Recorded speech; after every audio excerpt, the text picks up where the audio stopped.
wanted to talk about a couple of things that's going on in the market that affects agents, because the average agent's going to lose 25% of their business in the next 12 calendar months. Now, I don't want to sound doom and gloom, but I just want to set up what the reality is for this and start having this discussion now, right? So the first factor is that home prices have been going up. Now, I don't think they're going to continue to go up. I think you're going to find them stagnate a little bit and then maybe even dip down, right? And that's great news if you're a buyer. It's bad news if you're a seller and you're waiting for the perfect market, right? But then the second thing that's going to factor in is that with the increased interest rate, it's actually taking what somebody can afford and lowering that amount. Here's the scenario. Let's say I can afford a $2,000 house and per month. That's my payment. And that's going to put me at around 300 grand or so. I'd have to do the math on it, but let's just call it, for the sake of easy numbers, it's 300,000. Well, if the interest rate doubles, that means I can now only afford maybe a $240,000 to $250,000 house when it goes from 3 to 6%, and I can still only afford $2,000 as a monthly payment.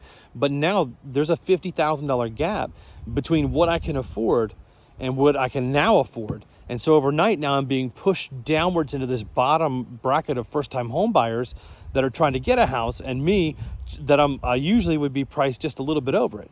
Well, that's going to squeeze competition into these lower price brackets. Now, there's a ton of options, and you can definitely do, like there's Divvy Homes and Ribbon and all these places that'll make a cash offer for you to make your offer stronger, but then you're going to turn around and rent that house back for a year or whatever the requirement is, right?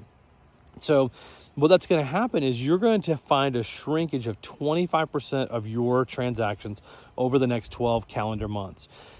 The days of listing a house and it's selling overnight are diminishing. It still happens, but not quite as frequently. Houses are sitting on the market a few days longer. You're going to find that extend over the next 3 to 6 months.